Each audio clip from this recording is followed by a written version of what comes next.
Welcome to this review of Regional General Permit 33. This is a detailed and comprehensive review. This presentation is being brought to you by Iowa NRCS. We'll cover the following items of interest in this video. What is Regional General Permit 33?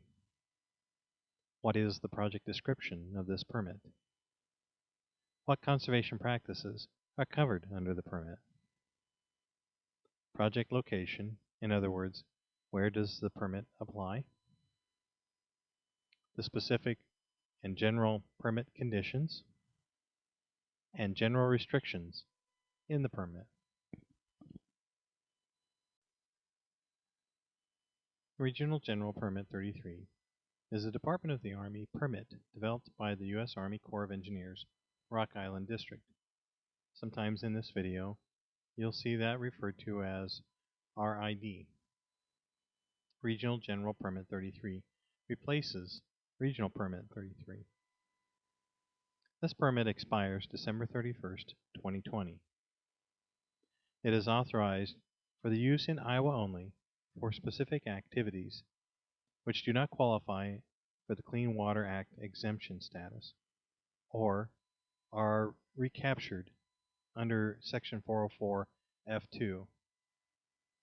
Also, these activities must be sponsored by the USDA Natural Resources Conservation Service or Department of Housing and Urban Development. Project description. The purpose of the individual projects covered under this permit would be to reduce erosion, trap sediment, provide water quality benefits on agricultural lands, and/or provide water sources for livestock. This permit does not authorize the straightening or realignment of a stream channel.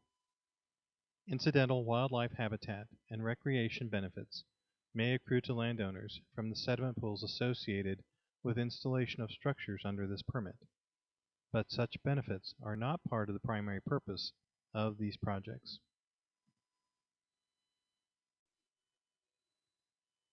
Regional General Permit 33 is authorized for the following specific Iowa NRCS conservation practices: Pond 378, Dam 402, Grade Stabilization Structure 410, Grassed Waterway 412, and Subsurface Train 606, but only when associated exclusively with the installation of grassed waterways. Project location. Where does RGP 33 apply? RGP 33 authorizes the discharge of dredged or fill material into waters of the U.S. in Iowa, including wetlands, in the upper reaches of their watersheds, and located outside the exterior boundaries of federally recognized Indian reservations or lands. Projects located within the exterior boundaries of federally recognized Indian reservations or lands are excluded from authorization under this permit. Permit conditions, general conditions. Number 1. The time limit for completing the work authorized ends when RGP 33 expires, unless otherwise specified. If the permittee has started the work or has the work under contract to begin prior to expiration of the general permit, the permittee will have 12 months from the expiration date of the permit to complete the activity under the present terms and conditions. Number 2.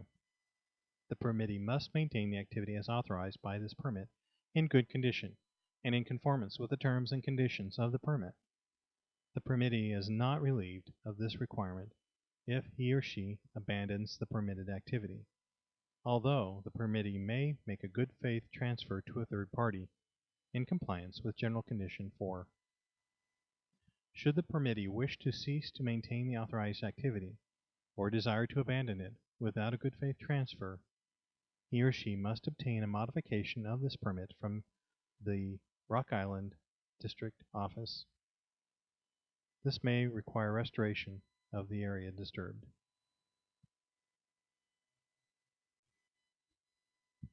General Condition 3.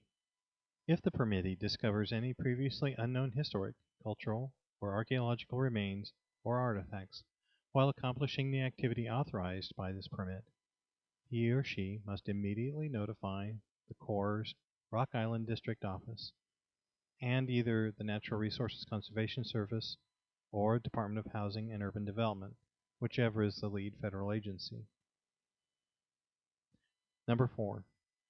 If the permittee sells the property associated with this permit, he or she must obtain the signature of the new owner in the space provided on the permit form and forward a copy of the permit to the Rock Island District Office to validate the transfer of this authorization.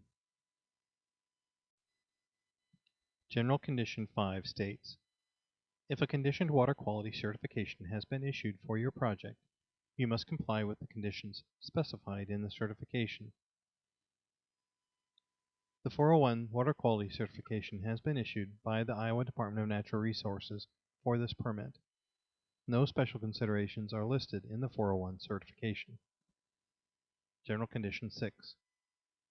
You must allow representatives from the Rock Island District Office to inspect the authorized activity at any time deemed necessary to ensure that it is being or has been accomplished in accordance with the terms and conditions of the permit. Permit conditions, special conditions, general design criteria. Pond. A pond as planned and defined by the NRCS is defined as a water impoundment made by constructing an embankment or by excavating a pit or dugout. The primary purposes of a pond are to provide water for livestock, fish and wildlife, recreation, fire control, develop renewable energy systems, and other related uses, and to maintain or improve water quality. Number 2. Dam. A dam, as planned and defined by the NRCS, is an artificial barrier that can impound water for one or more beneficial purposes. The primary purposes are to reduce downstream flood damage, provide permanent water storage for one or more beneficial uses, such as irrigation or livestock water supply, or to create or improve habitat for fish and wildlife. Number 3. Grade stabilization structures. A grade stabilization structure, as planned and defined by the NRCS, stabilizes the channel grade in a natural or constructed watercourse. The primary purposes are to stabilize grade, reduce erosion, and/or improve water quality. A typical NRCS design is attached to the permit.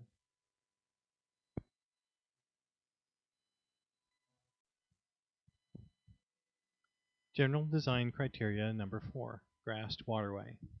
A grassed waterway, as planned and defined by the NRCS, is a shaped or graded channel that is established with suitable vegetation to carry surface water at a non-erosive velocity to a stable outlet.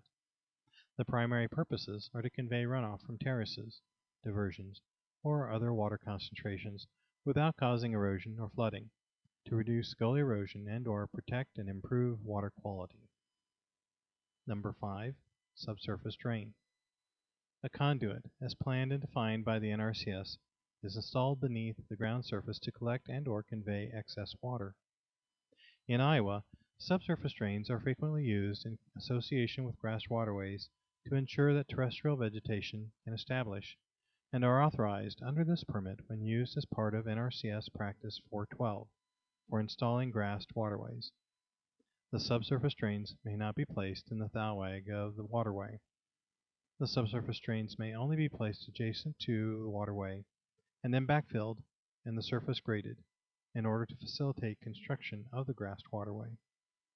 A typical NRCS design is attached to the permit.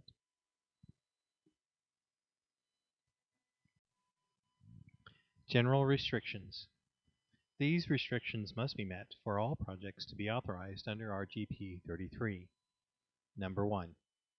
Projects authorized under this RGP must be in accordance with a binding agreement or a conservation plan between the landowner and the NRCS or U.S. Department of Housing and Urban Development, HUD, or by approval in accordance with HUD financing. Applicants may include state governmental authorities, such as the Iowa Department of Agricultural and Land Stewardship, or local government authorities, such as soil and water conservation districts. The NRCS or HUD must be the lead federal agency in this undertaking related to all applicable requirements under federal laws and regulations, such as the Endangered Species Act and the National Historic Preservation Act. General Restriction 3. Applicants must identify and notify the Rock Island District Corps of Engineers of all impacts to fens, bogs, seeps, or sedge meadows. Fills that will adversely impact these resources are not authorized. General Restriction 4. If a project is on a stream listed on the Outstanding Iowa Waters List, pre-application coordination with the Iowa Department of Natural Resources, Iowa DNR, must occur and appropriate measures deemed necessary to protect the integrity of the special water must be included in the project plans.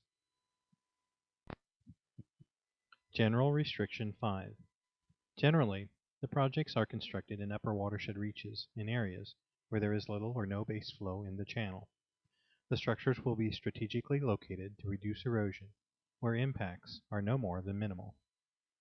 This permit contains limitations based upon drainage area thresholds as defined in Table 1 of the permit.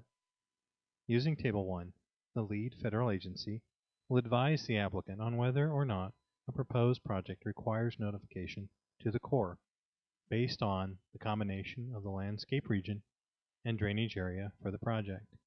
However, regardless of the drainage area reporting thresholds in Table 1, the following activities will require notification to the Corps and may not proceed until the Corps provides written verification under this permit or other permit authorization.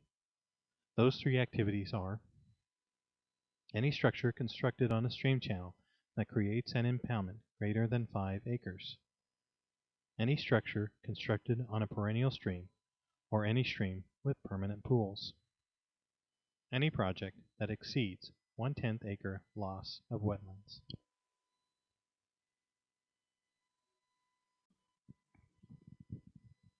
In this slide, you see Table 1 from the permit.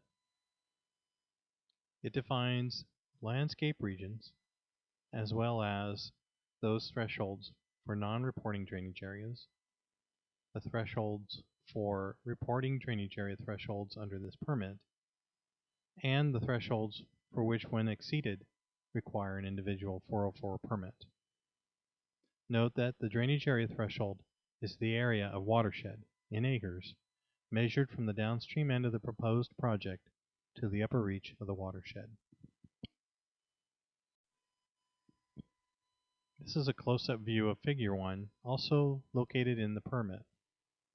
It defines the landscape regions graphically. You can see in this map that the landscape regions in Regional Permit 33 loosely follow the general soil regions of Iowa. General Restrictions, Table 1 Definitions. Column 1. For purposes of Regional General Permit 33, Iowa is divided into 4 landscape regions, 1, 2, 3, and 4. Column 2. This is the non-reporting drainage area threshold column.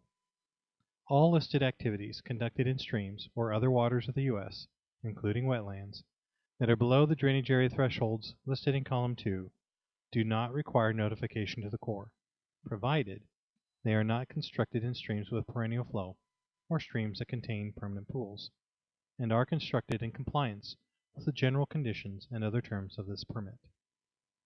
Column 3. This is the reporting drainage area threshold column. All listed activities conducted in streams or other waters of the U.S., including wetlands, that are within the drainage area thresholds listed in Column 3 require that a permit application be submitted to the Corps for review. The Rock Island District Office will determine whether the proposed impacts of the project are minimal and whether compensatory mitigation will be required prior to verification under this Regional General Permit. Column 4.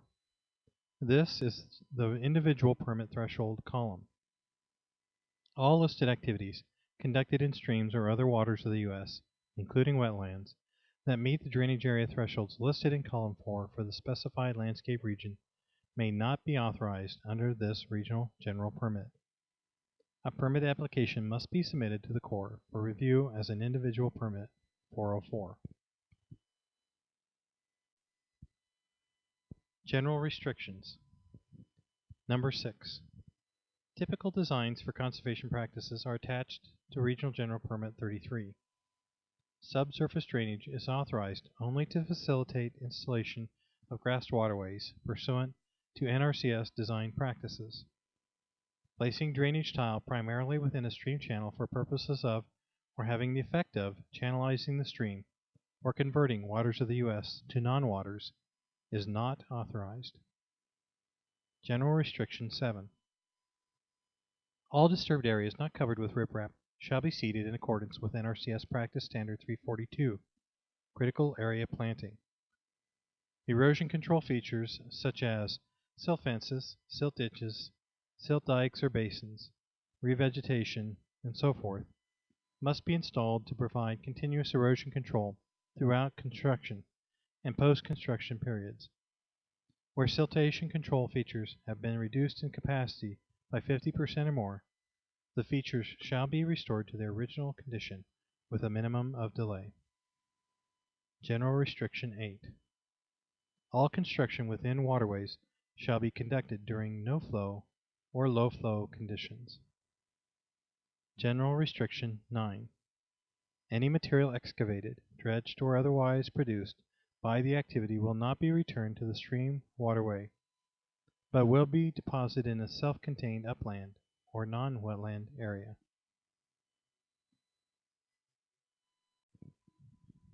General Restriction 10. All vegetative clearing material, including trees, shall be removed from waters of the U.S., including wetlands, for disposal in an appropriate manner.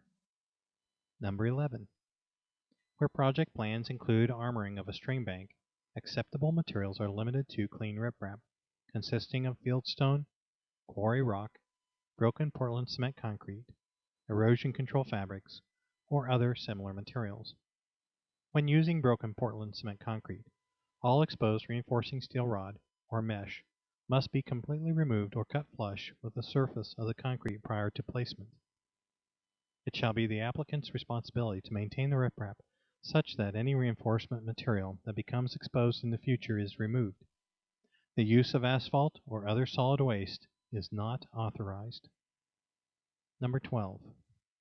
If, at the discretion of the district engineer, corrective measures are deemed necessary to protect the public interest before, during, or after completion of project construction, permittees shall complete such corrective actions as directed by the district engineer. General Restriction 13. As lead federal agency, the NRCS, or the sponsor under HUD regulations, will fulfill the collective responsibilities set forth in the National Historic Preservation Act, and will achieve compliance with Section 106, utilizing established agency procedures. Authorization under this Regional General Permit 33 is not considered effective until Section 106 compliance is achieved. If the permittee discovers any previously unknown historic, cultural, or archaeological remains and artifacts while accomplishing the activity authorized by this permit, he or she must immediately notify the lead federal agency. General Restriction 14. As lead federal agency, the NRCS, or the sponsor under HUD regulations, will fulfill the collective responsibilities set forth in the Endangered Species Act, and will achieve compliance with that act. This permit does not authorize the taking of a threatened or endangered species or its critical habitat. If an activity may result in take of a listed species, separate authorization under the Endangered Species Act is required. If authorization under the Endangered Species Act contains mandatory terms and conditions to implement the reasonable and prudent measures that are associated with an incidental take, such terms and conditions become part of this permit. Failure to comply with the Endangered Species Act terms and conditions, or an unauthorized take, would constitute non-compliance with this permit. General Restrictions 15. Mitigation. In most cases, the Rock Island District expects that the beneficial water quality aspects of these projects will outweigh any adverse impacts, and mitigation will not be required. However, in the case that the district engineer determines the projects to have adverse impacts on an aquatic resource, the district engineer will consider the following factors when determining appropriate and practicable mitigation necessary to ensure that adverse effects on the aquatic environment are not more than minimal. A. The activity must be designed and constructed to avoid and minimize adverse effects to the waters of the U.S., both temporary and permanent, to the maximum extent practicable at the project site. Mitigation in all its forms, avoiding, minimizing, rectifying, reducing, or compensating for resource losses, will be required to the extent necessary to ensure that the adverse effects to the aquatic environment are minimal. B. Compensatory mitigation may be required for stream or wetland impacts associated with any project which requires notification to the Rock Island District. In general, compensatory mitigation will be required for all wetland losses that exceed 1/10 acre, or impacts to streams with flow regimes that are perennial or contain permanent pools. The district engineer may also determine that the effects of the proposed activity are less than minimal and provide a project-specific waiver of this requirement. For wetland losses of 1/10 acre or less, the district engineer may determine on a case-by-case basis that compensatory mitigation is required to ensure that the activity results in less than minimal adverse effects on the aquatic environment. Compensatory mitigation projects provided to offset losses of aquatic resources must follow the regulations published in the Federal Register dated April 10, 2008, under 33 CFR Parts 325 and 332, and 40 CFR Part 230, entitled Compensatory Mitigation for Losses of Aquatic Resources, Final Rule. C. The permittee is responsible for proposing an appropriate compensatory mitigation option to ensure that the activity results in less than minimal adverse effects on the aquatic environment. Permittees may propose the use of mitigation banks, in lieu fee programs, or separate permittee responsible mitigation. For permittee responsible mitigation, the permittee must submit a mitigation plan.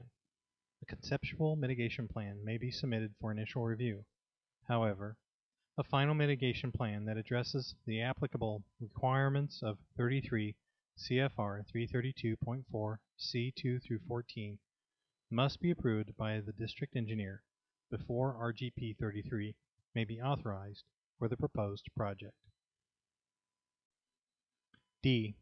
Compensatory mitigation requirements may be addressed through conditions added to the Regional General Permit 33 verification letter instead of components of a compensatory mitigation plan.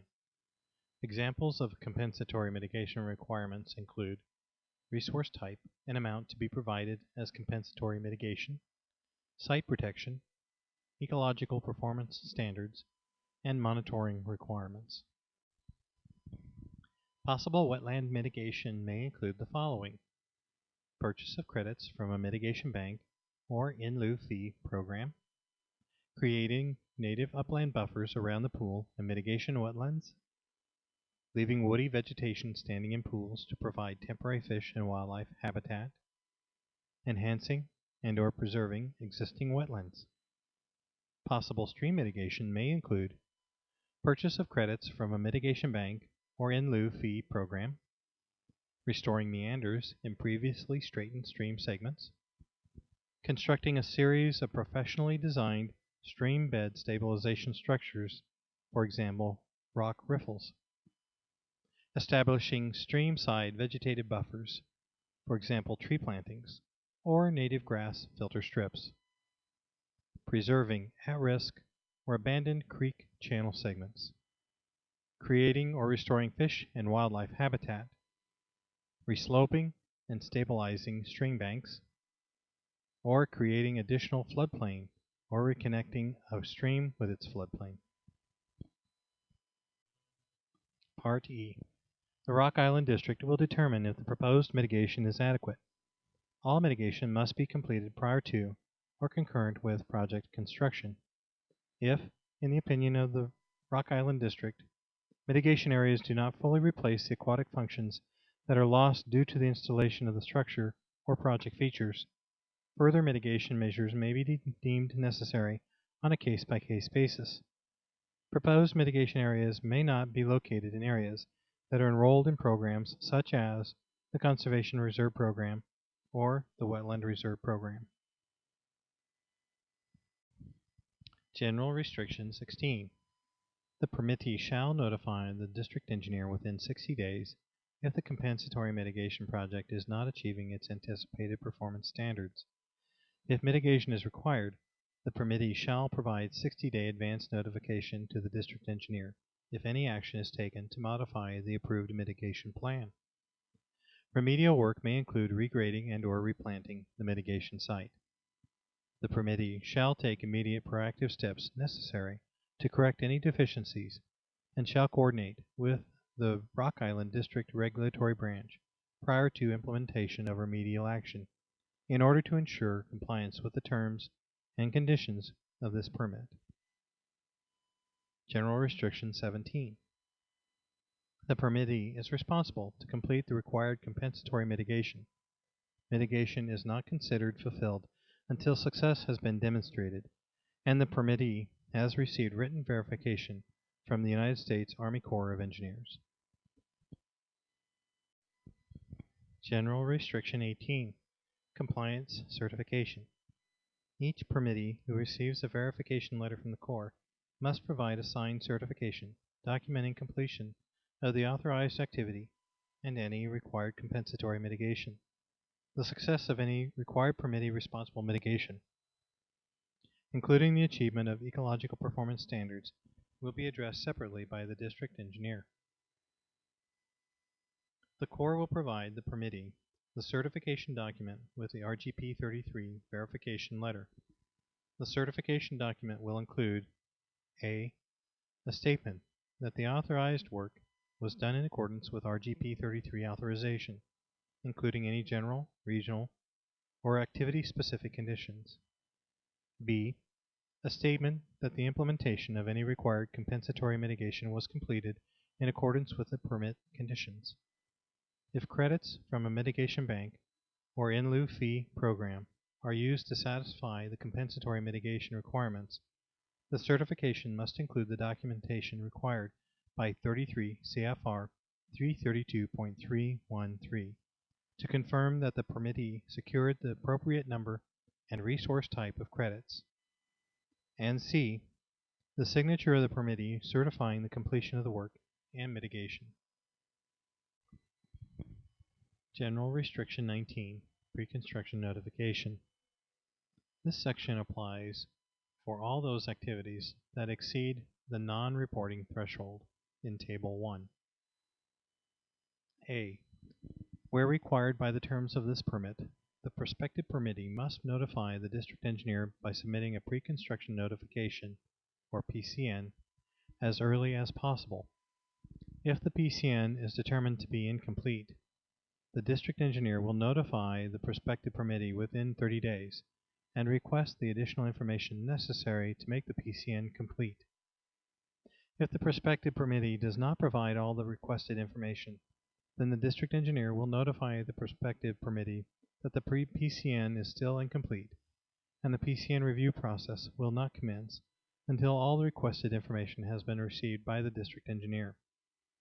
The prospective permittee shall not begin the activity until he or she is notified in writing by the district engineer that the activity may proceed under RGP 33. If listed species or critical habitat might be affected, or are in the vicinity of the project, or the activity may have the potential to cause effects to historic properties, the permittee cannot begin the activity until receiving written notification from the NRCS or the Corps that there is no effect on listed species, or that consultation required under Section 7 of the Endangered Species Act is completed. 19. Part B. Contents of the pre-construction notification. The PCN must be in writing and include the following information: name, address, and telephone numbers of the prospective permittee, location of the proposed project, a description of the proposed project. This should include the project's purpose, direct and indirect adverse environmental effects the project would cause, including the anticipated amount of loss and/or impacts to waters of the U.S. expected to result from the activity, in acres, linear feet, or other appropriate unit of measure. Any other nationwide permits, regional general permits, or individual permits used or intended to be used to authorize any part of the proposed project, or any related activity. The description should be sufficiently detailed to allow the district engineer to determine that the adverse effects of the project will be minimal and to determine the need for compensatory mitigation. Sketches should be provided when necessary to show that the activity complies with the terms of the regional general permit. The PCN must also include a delineation of wetlands, other special aquatic sites, and waters such as lakes and ponds, and perennial, intermittent, and ephemeral streams on the project site. Wetland delineations must be prepared in accordance with the Corps of Engineers Wetland Delineation Manual and appropriate regional supplement. The permittee may ask the Corps to delineate the special aquatic sites and other waters on the project site, but there may be a delay if the Corps does the delineation, especially if the project site is large or contains many waters of the United States. The notification will not be considered complete until the delineation has been submitted or completed. Whether the proposed activity falls in the non-reporting or reporting category. If the proposed activity will result in the loss of greater than 1/10 of an acre of wetlands, or impact a stream with a flow regime that is perennial or contains permanent pools, a PCN is still required. The prospective permittee must submit a statement describing how the mitigation requirement will be satisfied, or explain why the adverse effects are minimal and why compensatory mitigation should not be required. As an alternative, the prospective permittee may submit a detailed mitigation plan.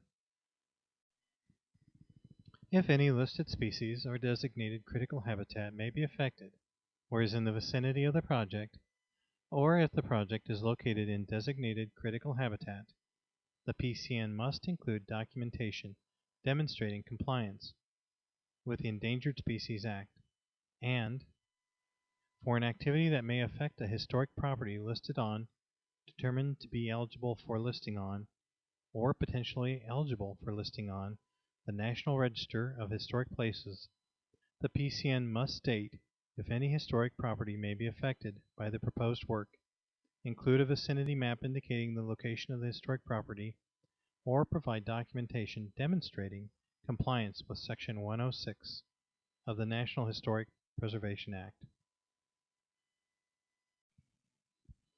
Acceptable forms for the pre-construction notification.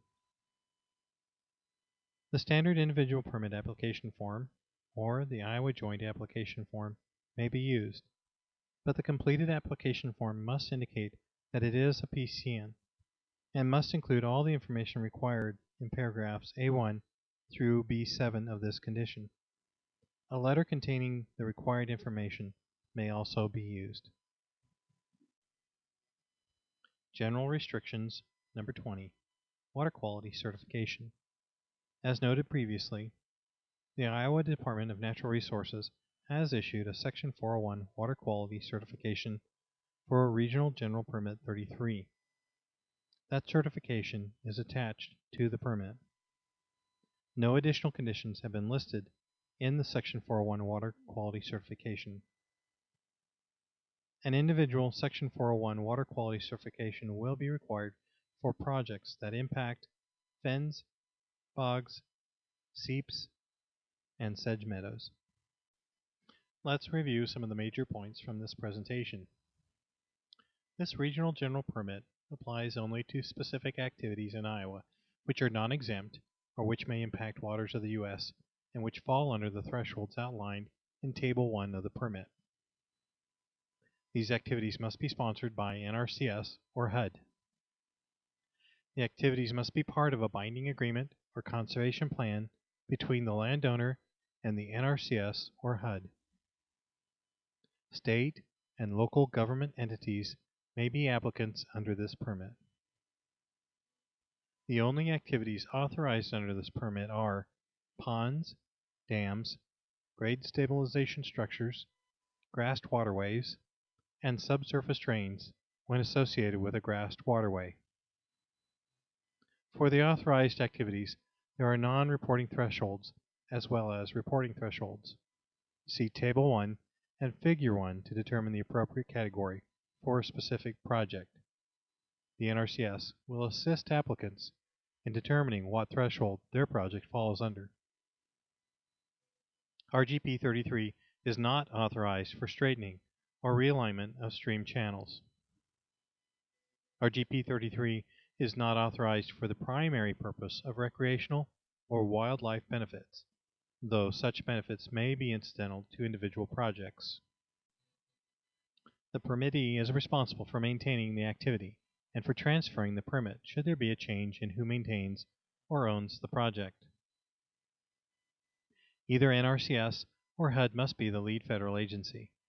Activities which fall under the National Environmental Policy Act, or NEPA, must be adhered to for non-reporting and reporting activities.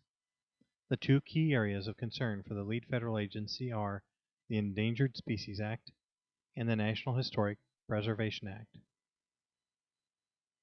While mitigation is not anticipated with most activities covered under RGP 33, those activities which fall within the threshold for reporting, i.e. those requiring pre-construction notification, may be subject to mitigation.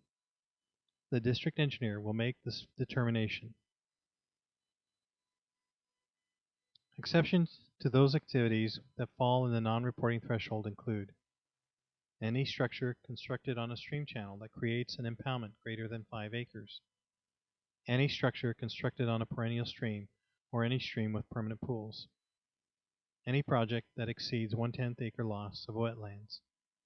If a project falls within any of these three categories, they will require a pre-construction notification.